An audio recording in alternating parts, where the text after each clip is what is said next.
was a ticket to leave the world outside, and then in the dark I'd wait to take a magic carpet ride.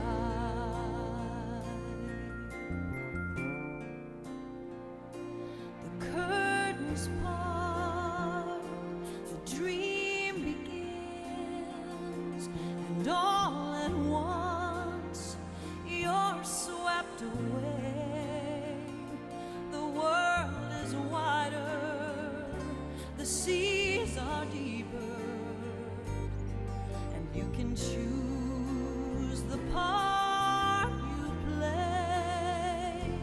The music starts, you hold your breath, the scene unfolds, and there you are in the arms of someone on a golden shore. The dream is yours and you're the star. You're slaying dragons, scaling mountains, finding love in the afternoon, tossing coins in the fountains, jumping from a train, dancing in the rain, even walking on the moon.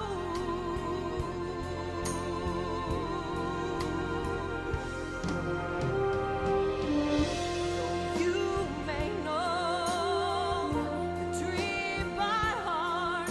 You'll come back again and again to that magic place where dreams come true, where bluebirds fly and rainbows bend,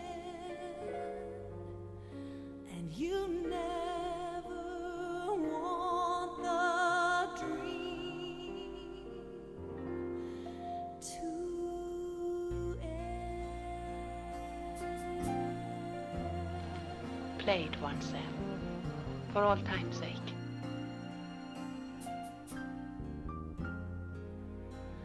A ticket to dream.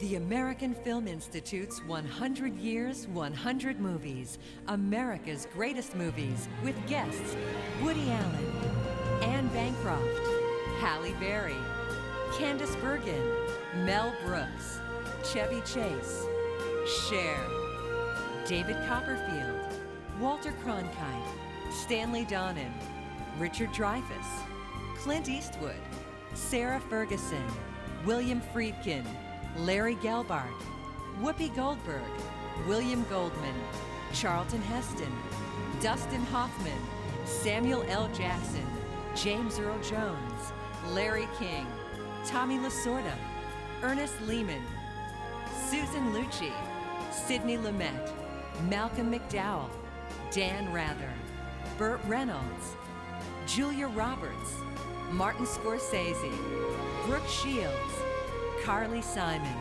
Gene Siskel, Steven Spielberg, Sylvester Stallone, Ben Stiller, Oliver Stone, Robert Towne, Donald Trump, Ted Turner, Jack Valenti, and President Bill Clinton.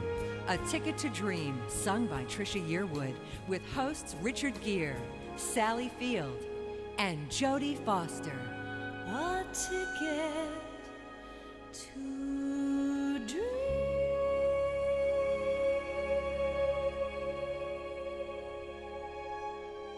Good evening. We're here tonight to celebrate movies, American movies. They provide us with our ticket to dream. To many of us, our personal time capsule made up of hopes, dreams, fantasies, and fears. This kaleidoscope of emotions that we call a movie affirms our values, questions our beliefs, establishes our heroes and heroines, and takes us on a trip to places that we never imagined we'd ever travel. In commemoration of 100 years of movies and the 30th anniversary of the American Film Institute, we are all part of an unprecedented celebration of this unique and enduring art form.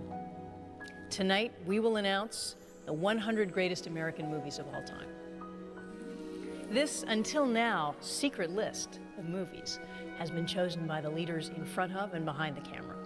Filmmakers, executives, exhibitors, journalists, historians, as well as noted Americans who were given a nominated list prepared by the AFI. This list included films released through 1996 when the survey was designed. So roughly 40,000 American feature-length films were judged on a combination of criteria: popularity over time, critical and award recognition, creative and technical achievement, historical significance and cultural impact. And the list is now only 100. This evening, you will find out how your personal favorites figure into this list as we count down from number 100 to number 1. So to begin, let's enjoy the diversity of what brings us together at the movies. We call it the American experience. The patriotism, family dynamics, corporate ambition, missions of action, circumstances of romance, and even some absurd situations that we face each day that provide the wonderful flag-waving signature of our first group of movies. America's greatest movies of all time. It's quite a collection.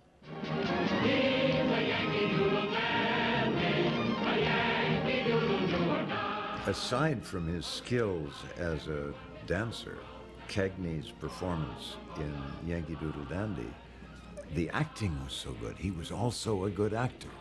Not many musical performers, reasonably enough, are marvelous actors. He was.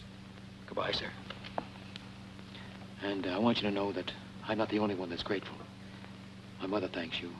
My father thanks you. My sister thanks you. And I assure you, I thank you. And I wouldn't worry about this country if I were you. We've got this thing licked.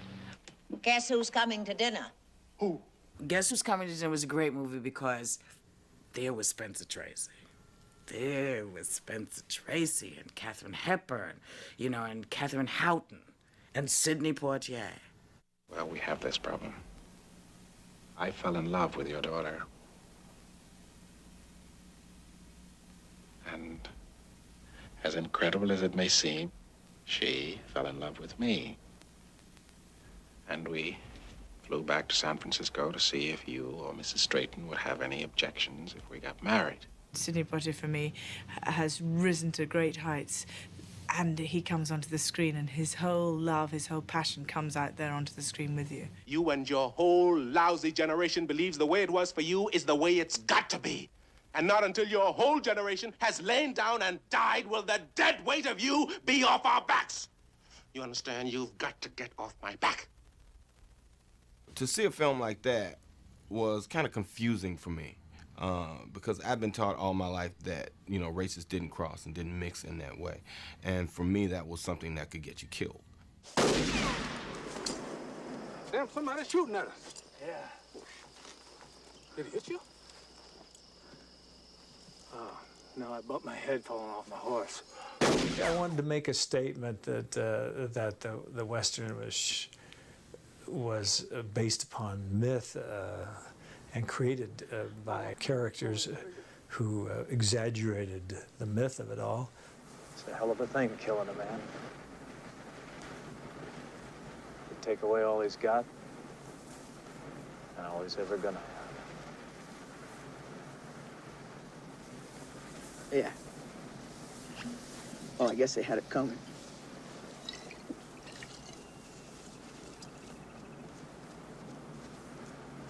We all have it coming, kid.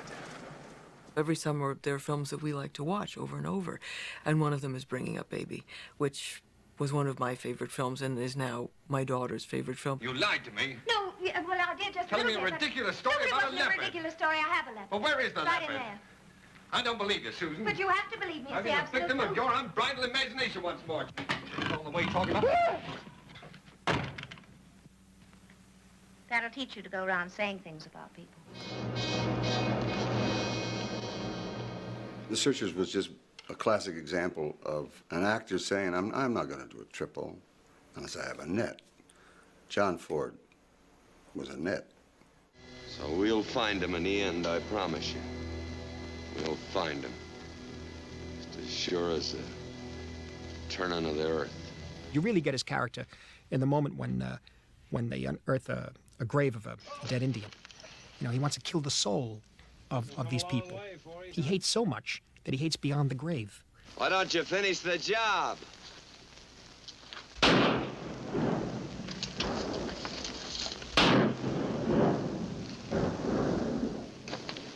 What good did that do you? By what you preach, none.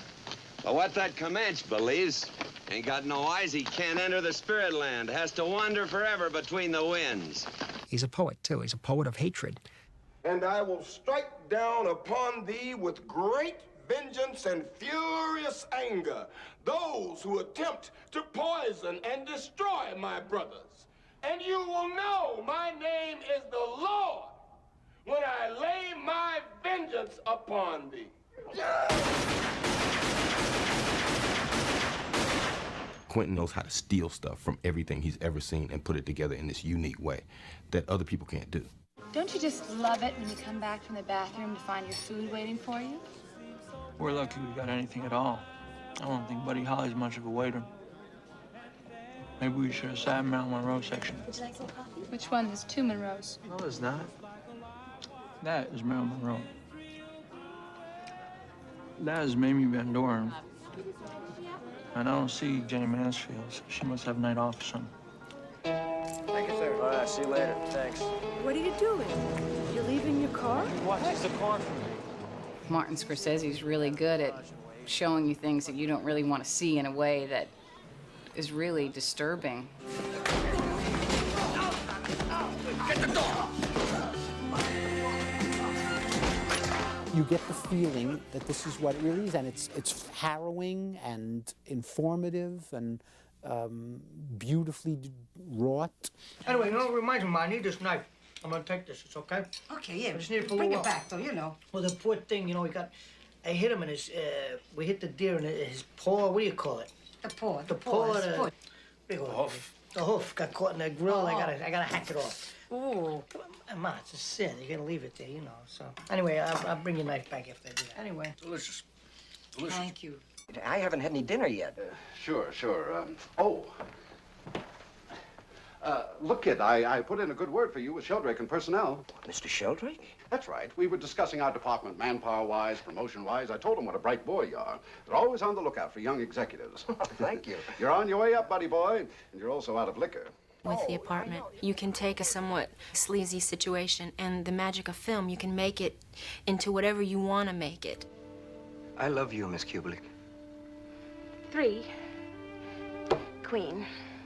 Did you hear what I said, Miss Kubelik? I absolutely adore you.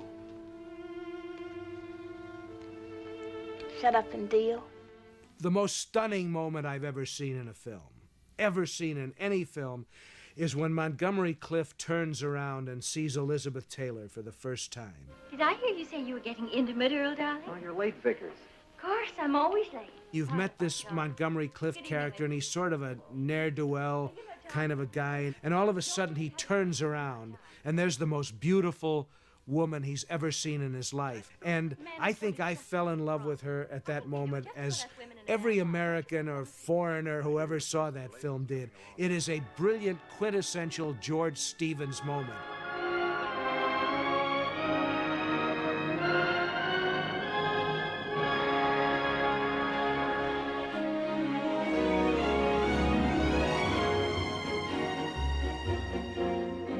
Where else in the world today could a plain guy like me come in and talk things over with the head man? Civil rights is one thing. This here is something else. Well, guess they got it coming. Where's what? My intercostal clavicle. Your what? My bone. Don't need to call me sir either. Or grandpa. What do they call a Big Mac? Big Mac's a Big Mac, but they call it Le Big Mac. Well, I'm funny how? I mean, funny like I'm a clown, I amuse you? Are you threatening me? Listen, Baxter, we made you and we can break you. Will she let you go out tonight? Will she let you go dancing? In our next segment, a 1996 film makes the list of America's greatest movies. All right, Eliza, say it again. The rain in Spain stays mainly in the plain. The rain in Spain stays mainly in the plain. Didn't I say that? No, Eliza, you didn't say that. You didn't even say that. Now, every night before you get into bed, where you used to say your prayers, I want you to say, the rain in Spain stays mainly in the plain 50 times. You get much further with the Lord if you learn not to offend his ears. Not offending our ears and telling us stories is the job of the screenwriter. Now, long before Eliza Doolittle was given a speech lesson by Henry Higgins, America's passion for silent films was changed forever by the people who made movies in 1927. That's when the movies started to talk to us. And suddenly, with the advent of sound, came the explosion of the art of screenwriting. The movies, thanks to the writer, had found their voice. Wait a minute. You ain't heard nothing yet. Wait a minute, I tell you. You ain't heard nothing. You want to hear Tootsie? All right, hold on. Jazz singer. The first talkie, Jews represent 3% of the country, and the movie centers around Judaism. That had a very major effect in watching that.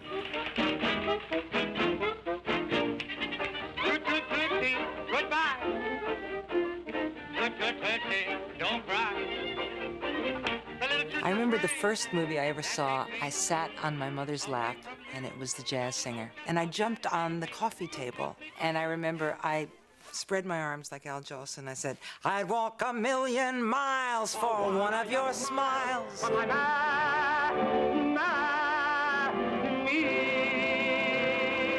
And then I jumped down from the coffee table, and I realized that I was going to be a performer.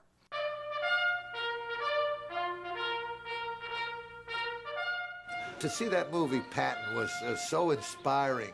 It was a Vince Lombardi with a uniform on. That thing inspired me so much to hear him talk, because this is what we believed in. Patriotism, America, the greatest country in the world.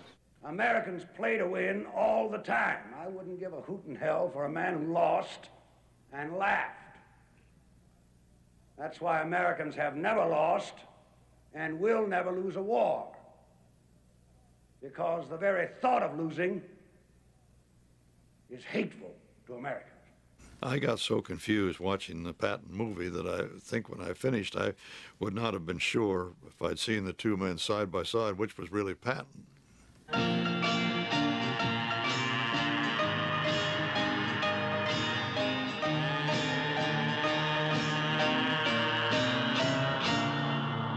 No one had ever seen anything like that, as uninhibited, as liberated, as self-indulgent in many ways as that film was. They got this here, see, Scissor Happy Beautify America thing going on around here. They're trying to make everybody look like Yul Brynner. They used rusty razor blades on the last two long hairs that they brought in here, and I wasn't here to protect them. It's definitely a reflection of our time, and so I think that's what makes it great. And all we represent to them, man, is somebody who needs a haircut. Oh, no. What you represent to them is freedom. Hey, look. It's moving. It's alive. It's alive. It's moving. It's alive. Oh, it's alive. It's alive. It's alive. It's alive. Frankenstein with the little knobs and with that, And I used to think that he was after me. I'd have nightmares.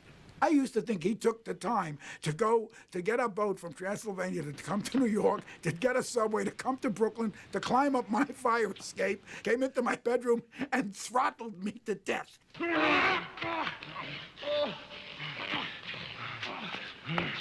You mutinous dog. Retract that, sir. I will repeat it. You're a mutinous dog. What frightened you most about Charles Lawton in that performance was that he was brighter than you were.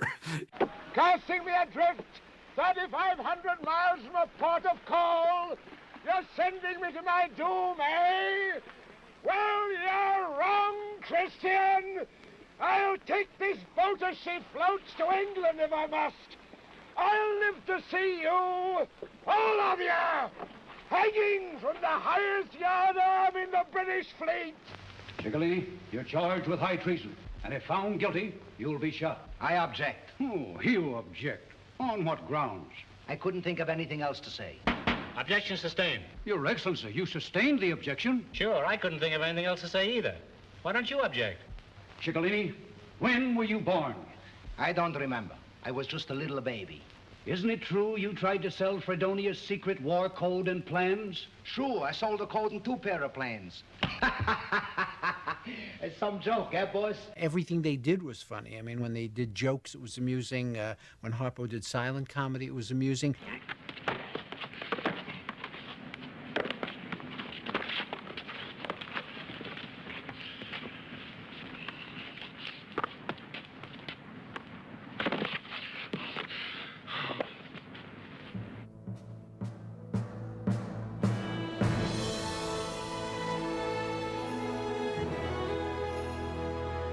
Fargo is the last great picture I saw. I adore that film. I've seen it 4 times, could see it every week. We run a pretty tight ship here.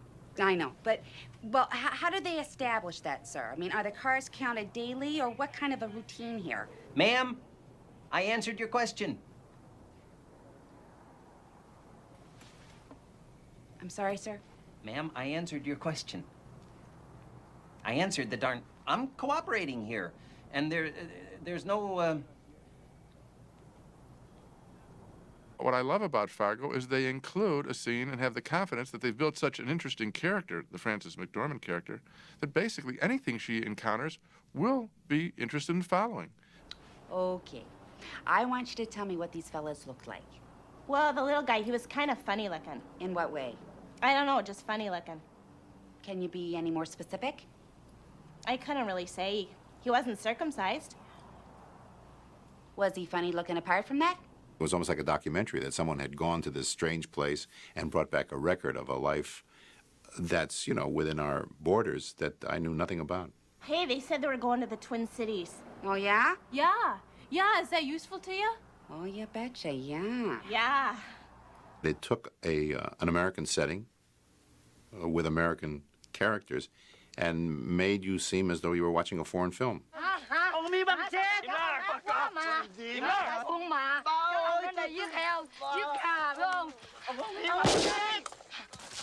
The movie was constructed as a morality play. There is a point at which your morality must operate if you're going to maintain what I believe the last vestiges of your humanity in an almost impossible situation. We're going to lose this war. Come on. You really think so? Us? We've been kicking other people's asses for so long, I figure it's time we got ours kicked.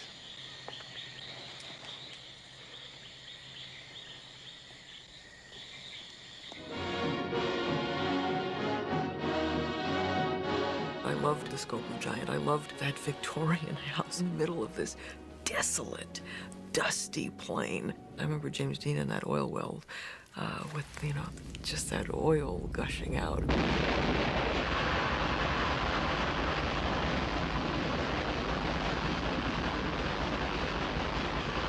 I think Giant is surely one of George Stevens' best films, if not his best.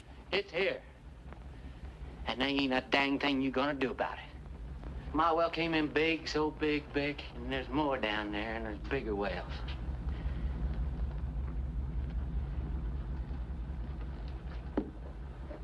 I'm rich, baby. I'm a rich one. I'm a rich boy. Me, I'm gonna have more money than you ever thought you could have.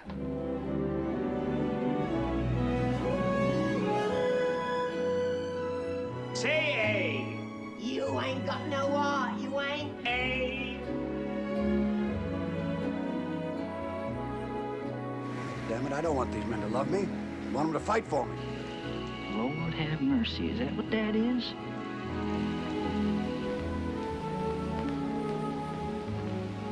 Did you see them growl at the flogging? I'll teach them what flogging's like. I can see you right now in the kitchen, bending over a hot stove. But I can't see the stove. You should see the other guy. I figured why should just the poor kids go off to war and the rich kids always get away with it? You knew what a frightful girl I was when you married me. A legendary comic genius has 3 movies in the next act of America's greatest movies.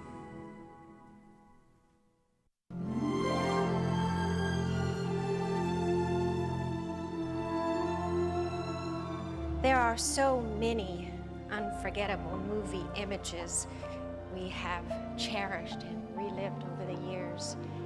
They've become as familiar and special to us as pages in our own family album. Sometimes a scene in a movie becomes part of our lives, and as time goes by, those images remain to remind us of how deeply affected we were by them and continue to be.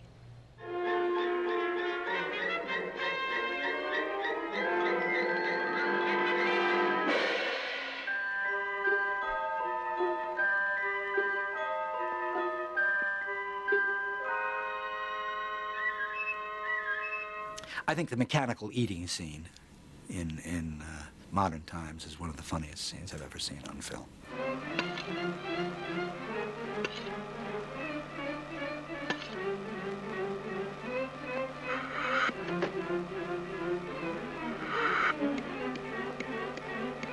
The corn and the food going around and around and him having to eat faster and faster. Machinery and the industrial age was just overtaking our lives much faster pace than we normally would be living. I'm not nuts on slow motion myself. However, everybody and their brother started copying that after a while. Peckinpah came along and he had this wonderful cast of characters. Let's go! These were a bunch of bad guys, low-life, outcasts, no good, and yet he made no compromises with them for the audience. And so you had to latch on to whatever humanity you could find in them. What do you want? The movie, I think, brought film violence up to another level. We want Angel. For years, guys got shot and there was no blood. The violence was stomach-turning, but then you got past that point and it became something else. It became kind of an abstraction of what we really are capable of as people, and also what we were doing at that time in the world, too, which is Vietnam.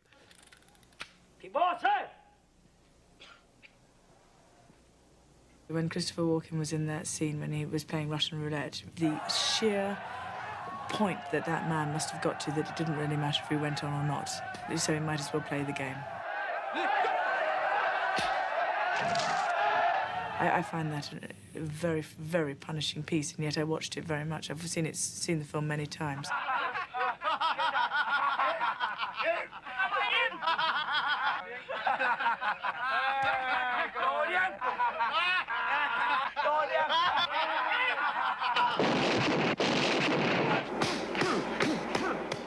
Rocky early on in his life really had no forethought, and he had no dreams and no aspirations. Because you had the talent to become a good fighter. And instead of that, you became a leg breaker. Some cheap, second-rate loan shark. It's a living. And his love for Adrian now ignites a kind of submersed passion to be somebody. Can I ask you a question? Absolutely. Why do you want to fight? Because I can't sing or dance. Yo.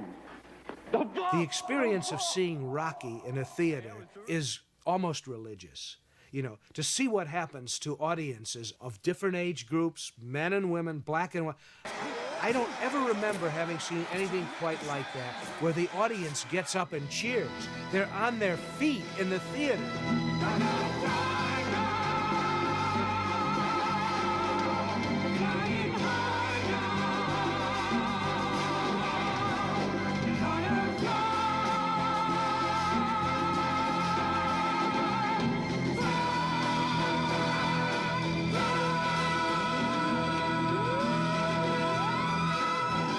When I shot American Graffiti, there was one overriding irony. Everyone on that film, bar none except for moi, believed that this film was a classic.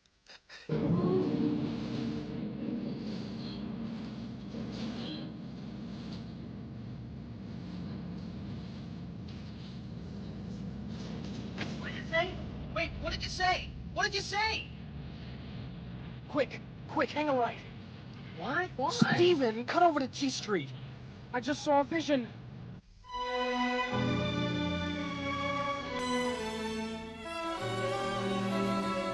My favorite of his films is, of course, City Lights, because I thought it said more about love than so many pictures that prattle on about love.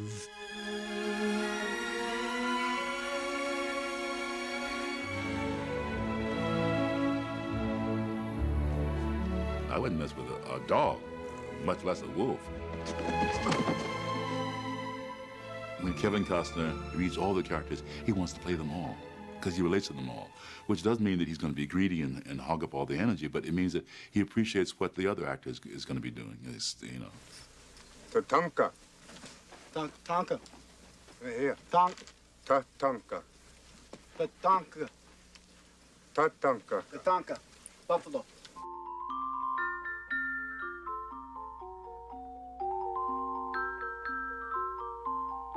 In Gold Rush, one of the great moments, which I think affected my physical comedy later, was Chaplin facing off with this big guy in the bar who wants the same girl he does, and Chaplin's like leaning against the door frame, protecting her.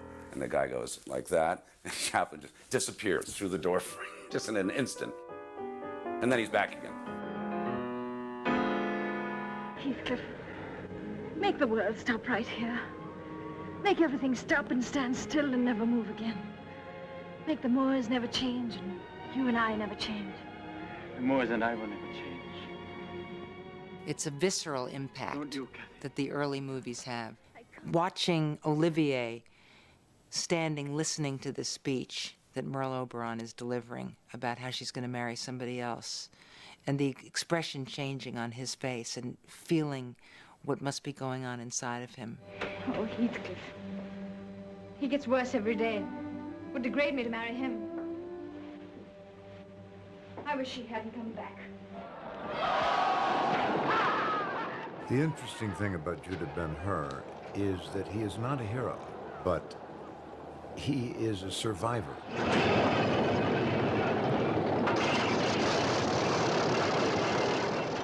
Driving a chariot was kind of fun, especially since the race was fixed.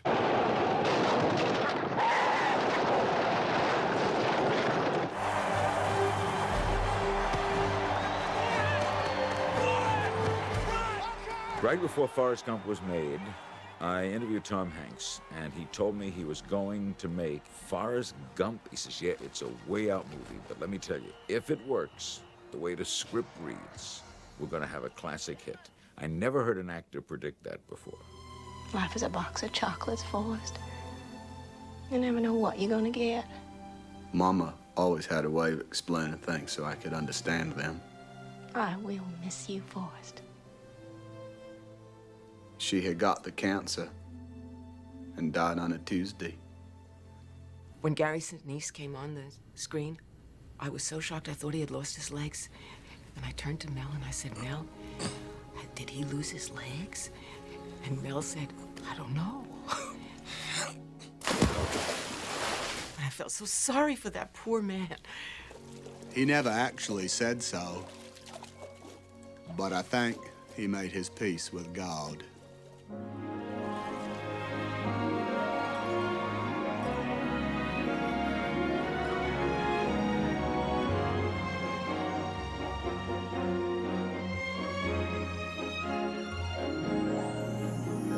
What would you do in his place? He gave his word. Gave his word to a railroad. This is this. This ain't something else. This is this. Rock and roll's been going downhill ever since Buddy Holly died.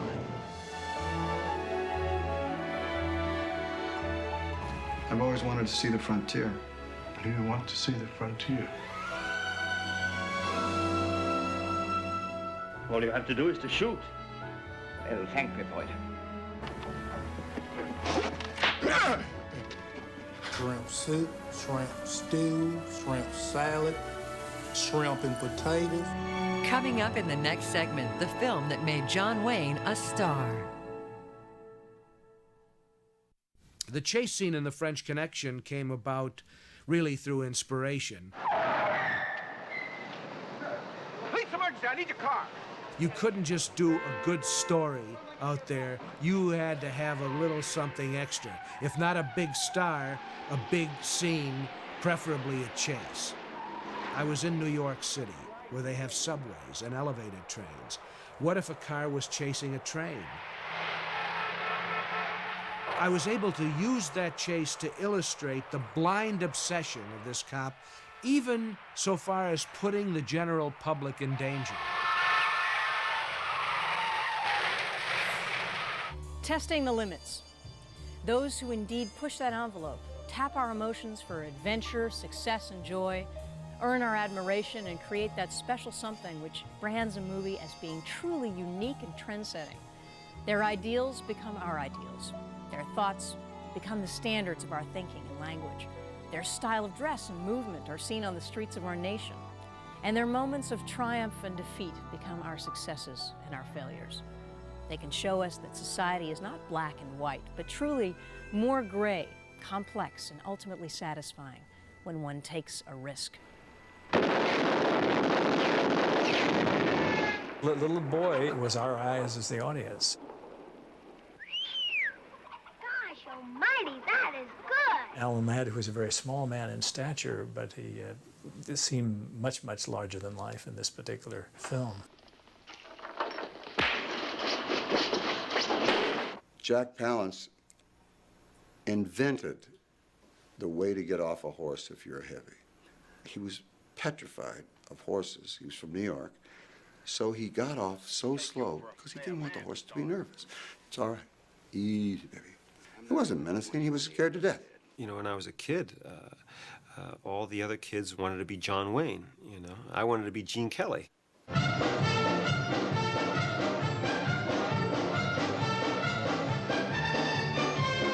I loved An American in Paris. There is so much romance and soaring of the human spirit.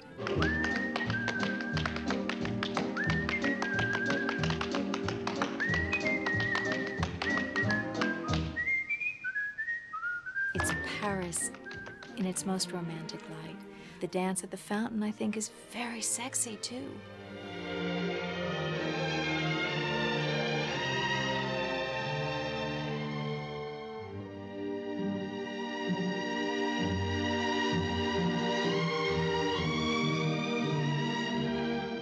Allow me to introduce our American visitors. I must ask you to forgive their somewhat lackadaisical manners, but I have conditioned them, or brainwashed them, which I understand is the new American word. I don't know squat from espionage or intrigue or assassination or any of that, but I know a little bit about hypnotism from watching Ed Sullivan. 52 Red Queens and me are telling you, you know what we're telling you? It's over. The links, the beautifully conditioned links are smashed. They're smashed as of now because we say so. Because we say they ought to be smashed. We're busting up the joint. We're tearing out all the wires. We're busting it up so good, all the Queen's horses and all the Queen's men will never put old Raymond back together again. I'm as mad as hell, and I'm not going to take this anymore! You know, people always used to say to us what a brilliant satire network was, and we'd say, what do you mean satire? It's sheer reportage. I am not putting Howard back on the air. It's not your show anymore, Max. It's mine. I gave you the show, Schumacher. I'm putting the network news show under programming. And it had an effect on me in that I was watching an industry I knew and was nodding my head. You do whatever the tube tells you. You dress like the tube, you eat like the tube, you raise your children like the tube, you even think like the tube. This is mass madness, you maniacs. In God's name, you people are the real thing. We are the illusion. I met Anthony Hopkins, and I I complimented him how brilliant his performance was in Silence of the Lambs, because when an actor really does his job wonderfully, to me it's like it's a painting. That is the Duomo scene from the Belvedere. You know, Florence? All that detail just from memory, sir? Memory, Agent darling, is what I have instead of a view. He says, it just came out of me. There was no finding the character for him. It was just, fava beans. I ate his liver with some fava beans and a nice Chianti. Jodie was at her best. I mean, you believed every single moment of her presence on film. I took one lamb and I ran away as fast as I could. Where were you going, Clary?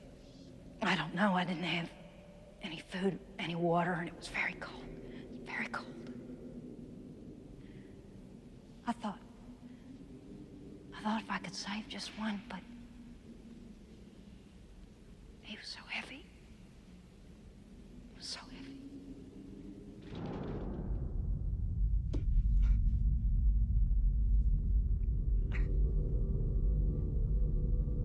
The killer scene in Close Encounters for me is when Richard is so overwhelmed with this image that he begins to sculpt it in the mashed potatoes.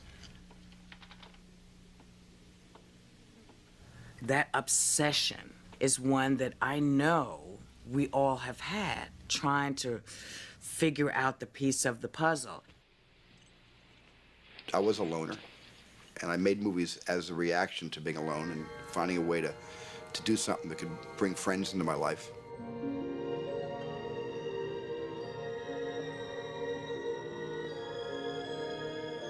On it!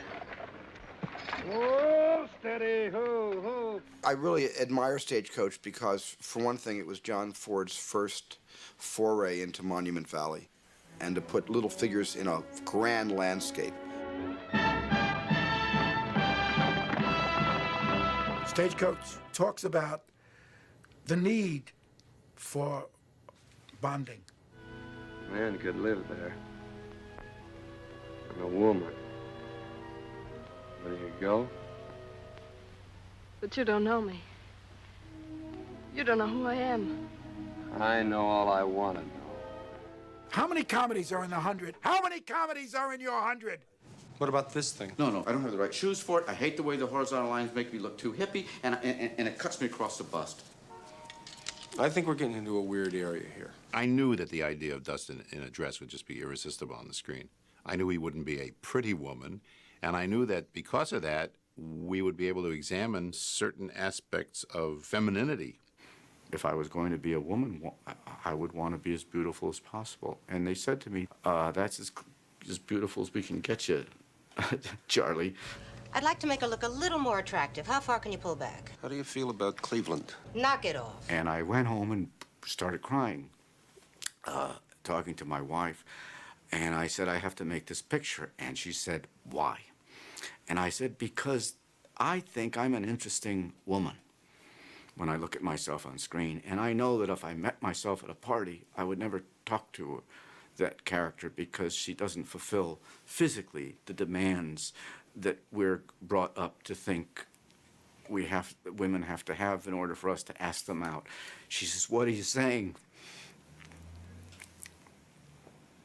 And I said, there's too many interesting women I have not had the experience to know in this life, because I have been brainwashed. And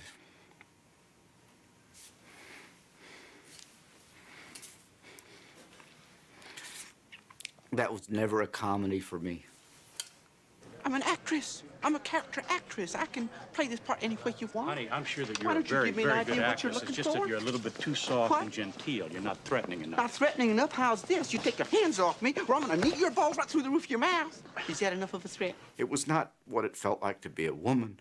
It was what it felt like to be someone that people didn't respect for the wrong reasons. I know it's a comedy, but comedy's a serious business.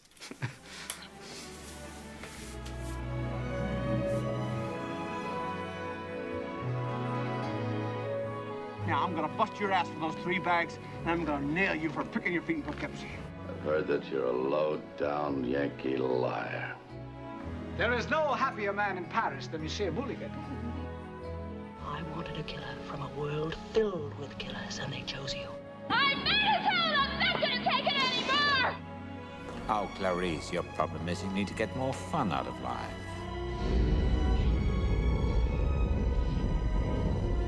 You may need me in this Winchester, Curly.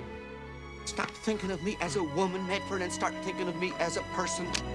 Next, a musical legend's award-winning dramatic performance on America's greatest movies. Whether fanning the flames of our deepest desires or dredging up the darkness of our most loathsome fears, movies move us. And through it all, we hear music. For much of the sound and fury of movies is music.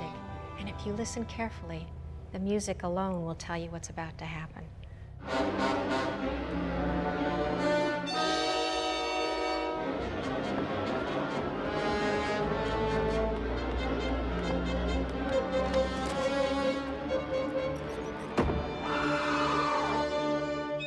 Jimmy Stewart said to me once, he said, you know, movies are really moments. He said, people come up to me and say, you know, I don't remember who was in that movie with you, but there was that shot where you turned and looked at the girl. He said, I've never forgotten that. And that's true. There are moments like that that only film can create.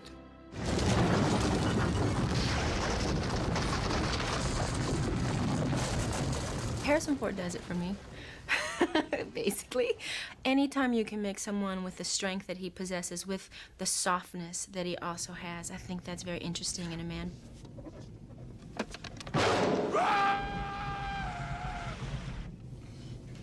What'd you say? Harrison Ford is petrified of snakes. I've worked with snakes. When they tell you they've been milked, we milked them. Really? Oh, okay, then let him have a couple of bites yet. I think The Raiders has a lot of homage to certainly Lawrence of Arabia.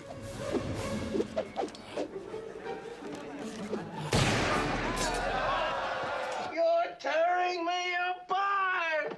When I saw James Dean in Rebel Without a Cause, I was aware of the fact that here, though he was a very good-looking guy, he seemed to have the same pain inside of him that I had as an adolescent. I think that you can't just go around proving things and pretending like you're tough. Yeah, that's right. You can't, even though you you look a certain way, you can't. That's right. You're absolutely. You're absolutely right. You're not listening to me. It wasn't until he found romance and love and a character as screwed up as he was in Natalie Wood, they somehow had a certain kind of ethic and morality. I love somebody. All the time I've been looking for someone to love me. And now I love somebody.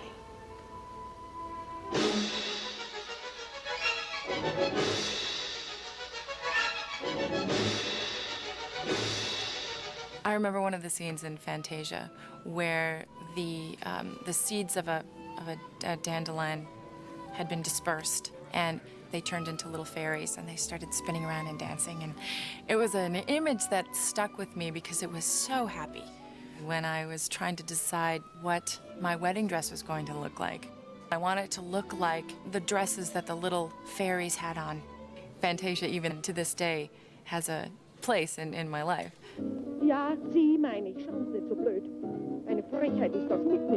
With Carol Reed directing that film, you really get a sense of theatricality. Harry. Orson Welles himself plays a despicable character. Yeah, and yet you like him. There's an attraction about him. Well, what the fella said. In Italy, for 30 years under the Borgias, they had warfare, terror, murder, and bloodshed, but they produced Michelangelo, Leonardo da Vinci, and the Renaissance. In Switzerland, they had brotherly love. They had 500 years of democracy and peace, and what did that produce? The cuckoo clock.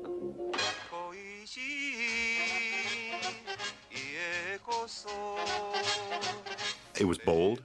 God meant us to find each other. His will be done. It was very up to date. People were smoking pot. There was nudity. 4-letter word here and there. Damn army. Well, both Trapper and Hawkeye were perfectly cast because if you know Donald Sutherland and you know Elliot Gould. I'm Dr. Jekyll, actually. This is my friend, Mr. Hyde. I love the screenplay by Ring Lardner Jr. I think you will find these accommodating. They're quite dry. It formed, obviously, the template for the series. Don't you use olives? Olives? Where the hell do you think you are, man? We do have to make certain concessions to the war. We're 3 miles from the front line. And... Yes, but a man can't really savor his martini without an olive, you know? Otherwise, you see, it just doesn't quite make it. Movies are supposed to be big, because if they're not big, they're television. The hills are alive with the sound of music. I saw that growing up, and it was about kids. It was something that I could relate to, about a family, very much not like my own, but I could experience what that life would be like. Girls in white dresses with blue satin sashes, snowflakes that stay on my nose and eyelashes, silver white winters that melt into spring. These are a few of my favorite things. When the dog barks. All Quiet on the Western Front gave me a new perspective because it was the war through the Germans' eyes. It's dirty and painful to die for your country. When it comes to dying for your country, it's better not to die at all. I still see the images from that movie quite clearly. We'll never forget Lou Ayres coming up out of the trench. That picture was a picture of the horrors of war.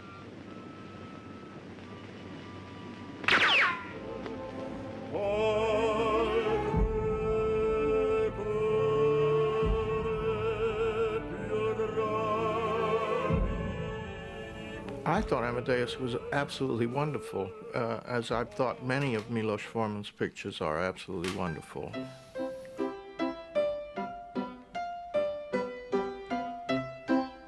The story is so enormously powerful about Salieri being envious of the gifts of Mozart, and the anger and fury he feels because he knows that he doesn't have that enormous talent that Mozart had. The rest is just the same, isn't it?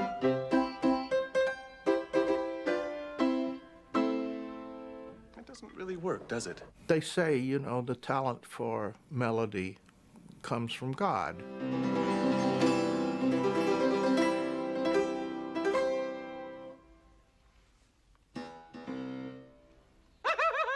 Here they come, boys! From Here to Eternity was one of the great, great movies of our time. Burt Lancaster, Montgomery Clift. Of course, if you were smart. Yeah, but I ain't smart. I know. But if you were, you wouldn't have to pull KP. Or any other fatigue duty, for that matter. If you think you can bribe me into boxing, Warden, you're wrong. You're wrong. Frank Sinatra. Fatso Donatru. He likes to whack me in the gut. He asks me if it hurts, and I spit at him like always. Only yesterday, it was bad. I think that scene on the beach between Deborah Kerr and Burt Lancaster, to this day, even with all the movies that have come since, remains one of the really, truly sexiest scenes there is.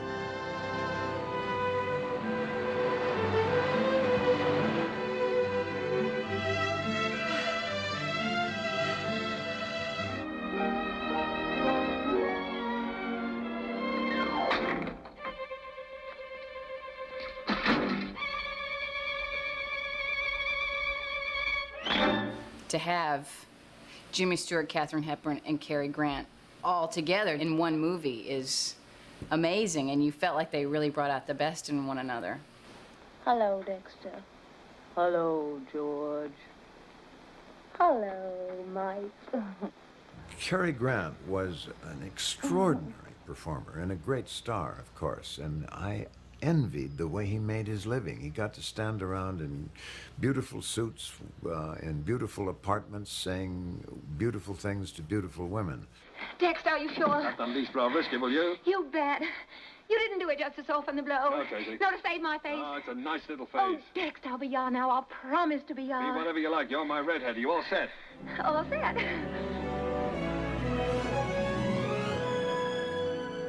Just dinner. Because I remind you of her? Because I'd like to have dinner with you. Trust me. But I am involved. We are all involved. My congratulations, sir. Congratulations to you, Mickey. There's no proof of the accident. Besides you. Captain Pierce, did you call me? No, I didn't, and my name's Hawkeye. I can't seem to stop singing wherever I am. And what's worse, I can't seem to stop saying things. Our country calls. The fatherland needs leaders. I thought you did not care for my work. For me. Mess with me, fat stuff, and I'll bust you up. You must be in a hurry for trouble. Snob. What do you mean, snob? The next act features movies based on a notable play and a landmark Broadway musical. The early movies have taught us that the men in the white hats are the good guys. Not always. There are times when bad guys become our heroes and good guys become our villains. And ironically, at times, we find ourselves rooting for the outlaw. Better get ready. Kid, the next time I say let's go someplace like Bolivia, let's go someplace like Bolivia. Next time. All I was trying to do was tell this story about these two guys who went to South America and got killed, and keep it as interesting as I could. I'll jump first. No. Then you jump first. No, I said. What's the matter with you? I can't swim!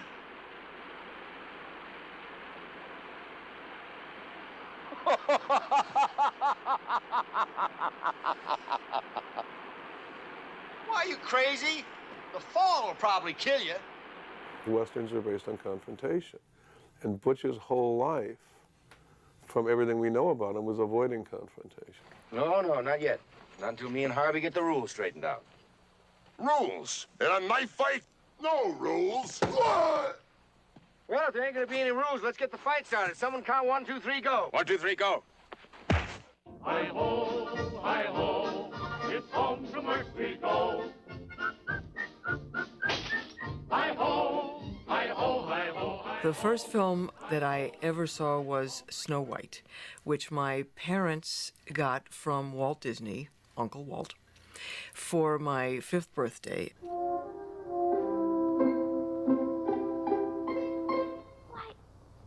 you're little men. I think it was one of the few characters that the good girl was the one with the black hair. Don't let the wish grow cold. Oh, I feel strange. Snow White is still one of my favorite films, and I'm man enough to admit it. I did not intend Jaws to be a movie where you had to wait an hour to see the shark. Only because the shark didn't work did you have to wait the hour to see the darn thing.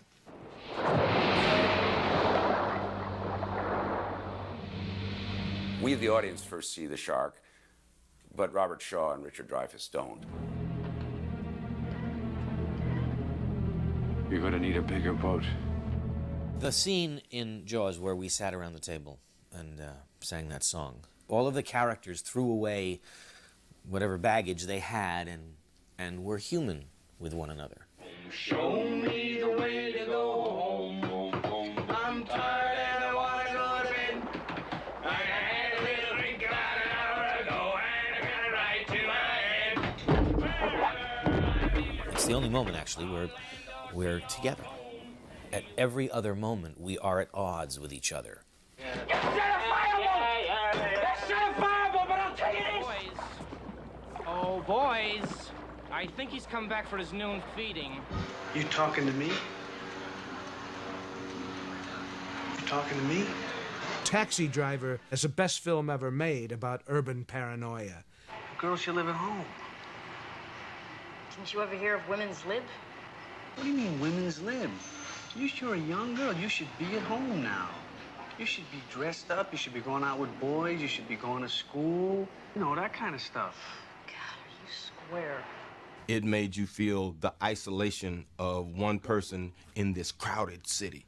He's sitting in that chair and he's got the TV perched and it's rocking, rocking, rocking. by the time he actually tilts the TV so far that it falls, I love him. you know his fuse has been lit. Okay, and the movie's about to go to another place.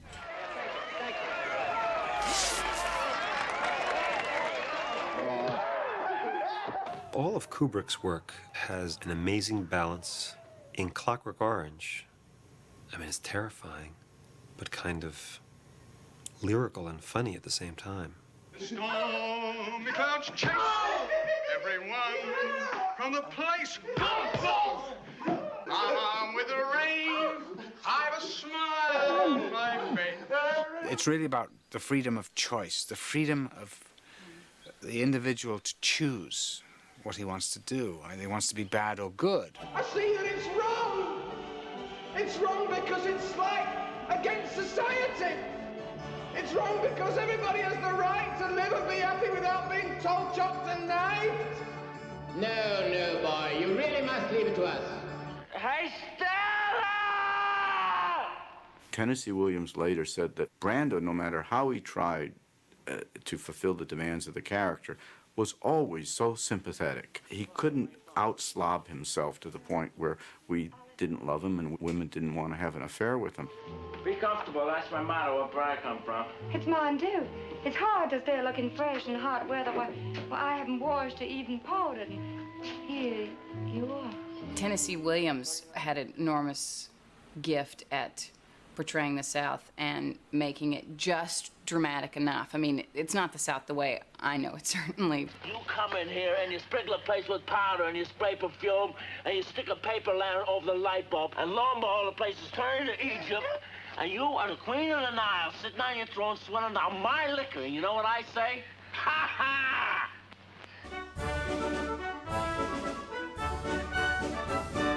I'm pretty old, but I never made films for Griffith. He was, of course, one of the pioneers who invented the movies. During its time, it probably incited people in a very real kind of way, as art should do. It should stimulate people to action in certain instances. It should stimulate conversation.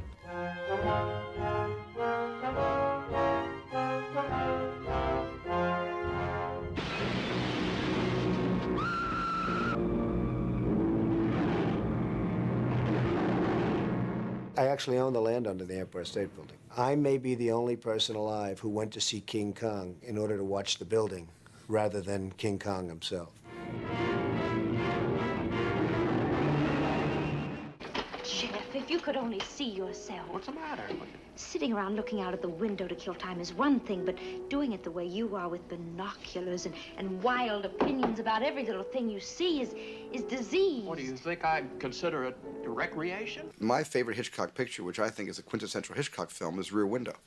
He was very voyeuristic with his camera. Rear Window was the culmination of this desire to finally not be ashamed of it and just to come flat out and acknowledge it and embrace it and make, I think, the most entertaining movie of his career. What an ingenious plot device to have Jimmy Stewart not only in a confined apartment but with a broken leg and the whole film in such a confined claustrophobic space that really never breaks out of that apartment except when you see her.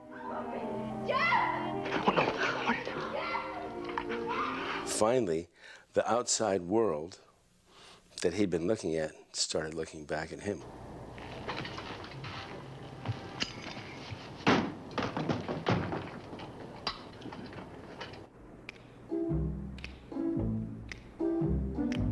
When you do a musical and the music plays, we're liberated to be way beyond reality.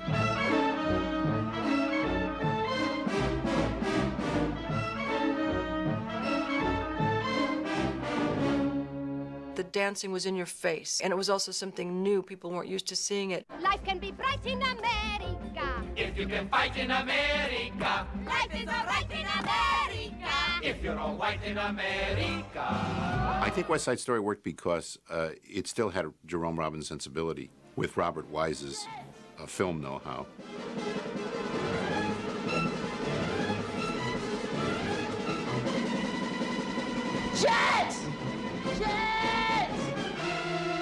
It's it's not so dopey for people just to be cruising around and burst in a song.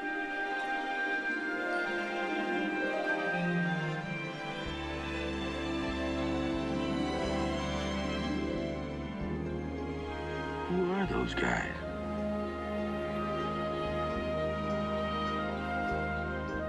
Well, I'm not talking about hooking some poor dogfish or sand shark. I'm talking about finding a great white. I'm standing here. You make the move. You make the move. I taught you much, my little droogies. Well, they told me to take a streetcar named Desire.